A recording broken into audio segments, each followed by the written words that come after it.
जब नास मनुज पर छाता है तो पहले विवेक मर जाता है, और जब बिहार में चुनाव आता है तो शरीर में तुष्टीकरण का कीड़ा घुस जाता है।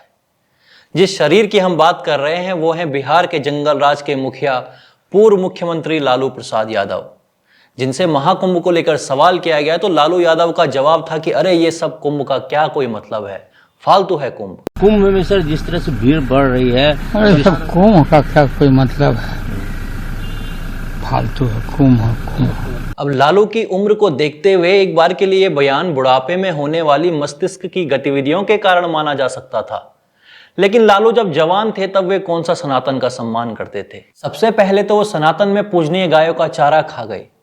अब वे ये कहकर बच सकते हैं कि चारा गाय के लिए नहीं भैंस के लिए था, लेकिन फिर कभी उन्होंने कहा कि हिंदू भी गाय का मांस यानी बीफ खाते हैं, और अब ये महाकुंभ को फालतू बता देना। जीवन भर मस्खरी करने वाले लालू को लगता है कि अब भी उनका वो दौर चल रहा है जहां एक चुटकुला सुना दिया तो वाह वाही बटोर दी। लेकिन जागो लालू जी जागो, सवेरा हो गया है। इस दौर में हिंदुओं की आस्था का अपमान करके बच जाना इतना आसान नहीं है। क्या करोड़ों लोग जो महाकुंभ में डुबकी लगा रहे हैं वे सब फालतू हैं? और बिहार में तो इतनी बड़ी संख्या में लोग प्रयागराज पहुंच रहे हैं अपनी आस्था को समेटे, कोई पैदल कोई ट्रेन से, तो कुछ लोग ऐसे भी हैं जो नाव के सहारे लंबा सफर तय करके कुंभ पहुंच रहे हैं। तो ये लालू प्रसाद के हिसाब से सभी लोग फालतू हैं? हाँ, जब आप अपने घर में मुहर्रम का ताजिया जुलूस बुलाकर इमाम हुसैन की शहादत को याद करते हैं तो वो आपको अच्छा लगता है। इस मौके पर तो लालू बकायदा काले कपड़े पहनकर तैयार बैठे रहते हैं। ठीक है, ये आपके अपने फेथ का सब्जेक्ट है, आप बंद कमरे में नमाज भी पढ़ते होंगे तो इसमें कोई क्या ही कर सकता है, लेकिन आप कलमा पढ़ रहे हैं या दुआ, कम से कम आप किसी की पूजा का मजाक मत उड़ाइए। लालू सावन में मटन खाते हैं, बेटा नवरात्रि में मछली खाकर फोटो दिखाकर हिंदुओं को चिढ़ाता है, तो ऐसे लोगों को तो कुंभ फालतू ही लगेगा।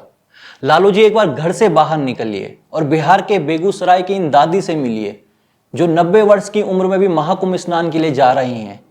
ये श्रद्धा भाव ही तो है कि रीढ़ की हड्डी भी झुक गई, लेकिन मन में भगवान के प्रति समर्पण है कि चले ही जा रहे हैं। प्रयागराज महाकुंभ मेला में 90 साल की दादी देख सकते हैं, अभी संगम में स्नान करके जा रहे हैं। कहाँ से है दादी? बेगूसराय से, बिहार से आए हैं। किसके साथ? समर्पण और त्याग को आप कैसे समझ पाएंगे? अपनी कुर्सी गई तो पत्नी को बिठा दिया, सत्ता गई तो बेटे को उप मुख्यमंत्री बना दिया, और बात रही रीढ़ की हड्डी की तो वो आपसे करना बेईमानी ही है।